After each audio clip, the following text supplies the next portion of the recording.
Hi, welcome to the Great Beginnings Book Club. I'm Dr. Eileen Bolton from Worthington Pediatrics, and today I have with me Chloe, and Chloe and I are going to discuss one of her favorite books called Upside Down Magic. So, Chloe, what was it about this book that you liked the best? I liked when, in the end, when the main character, Nori, thinks that her upside down magic isn't really that bad. Isn't really that bad because the story is about a girl who has magic, but it doesn't quite work the way other people's magic works, and she has to learn to control it, and she has to learn how to reach within herself to figure out what she's doing with her magic. And what do you think the story meant to you? I thought it meant that if there are things that about you that don't really fit in with other people, you can just really roll with it and think it's actually not that bad. Because it's actually not that bad. So do you want to read me maybe a passage from, this is my favorite part too, where the Sparkies get mad and Andres goes up in the air. And do you like the one where she turns into her best self? Yeah. Okay, so we're going to go to, there we go. So maybe we'll start here. Unless Nori sucked in her breath, she first imagined her box of normal. Next, she imagined the walls of the box exploding outward in all directions. No more box, no more normal. She pictured a bird, a big, fast, and strong. She had never done a bird, never, not ever. So many things could go wrong, but she concentrated with all her might, imagining wings, talons, and eyes with perfect vision. Yes, Nori, yes, Elliot said.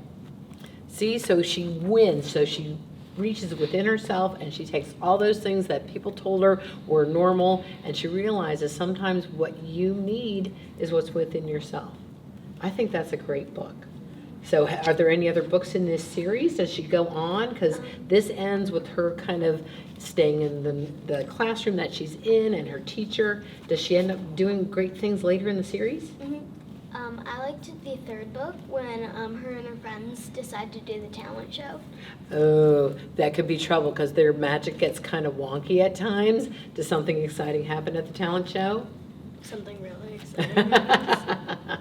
That's good. I also heard that it's a series on Disney.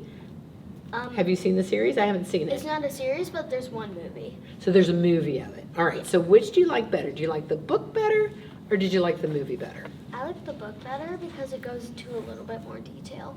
See, and I think that's what's fun about reading, is because then you get to figure out what you think people look like and what you think people act like, and then when you see the movie, sometimes it matches what you're thinking, and sometimes it doesn't. Yeah. That's great.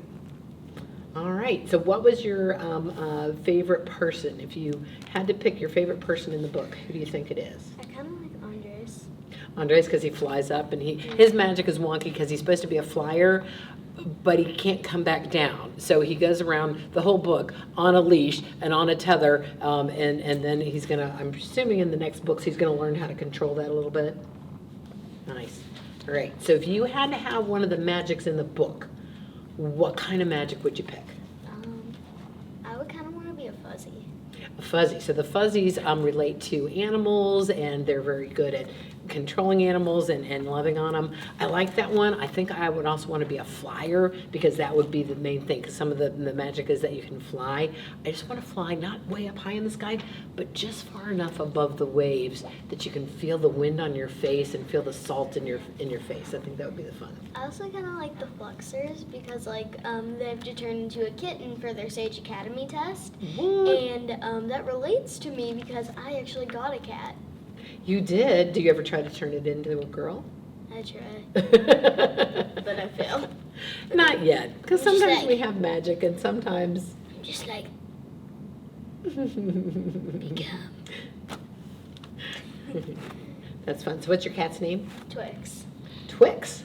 Okay, does he have a right side and a left side Wait, what? of the Twix? Like the Twix, you have the right side of the Twix and the left side of the Twix? No? No. All right. Good. All right. Well, anything else about the story that you would like to tell our audience, like why they would want to read it, or what things that you got out of it? I got out of it that I liked how, like, at first, like, the part I didn't like was when, her brother and her sister are like, just keep working on that and you can come back home and whatnot, kind of like forcing her to do better. They may be saying it in like a nicer way, but it kind of feels like they're trying to be, it's kind of like they're being mean to her in kind of a way. And I thought that was really sad that her dad didn't even talk to her, and her mom had died, and he didn't like to talk about his feelings, and neither did her brother or sister. So I thought that was sad, but then she got to live with her aunt, which I thought was a better, thing for her. She's more talkative. Yeah, and I think that she was going to be able to help her get to where she needed to be, both with her magic and with her feelings. Yeah. And that's what I like too. All right. All right, so read the book, Upside Down Magic, also a movie, and I think there's like 7 more books in the series, so if you like one of them, you can get them out of your local library. I got this one out of my library, Yeah, and it was good. Like 7? Yeah, they're like 7 to 8. There we go. All right, and then do you think they're going to write any more? I hope so. All right. So we hope we see some more Upside Down Magic, so thanks for joining us for this segment of the Great Beginnings Book Club. I want them to bring back the Triton.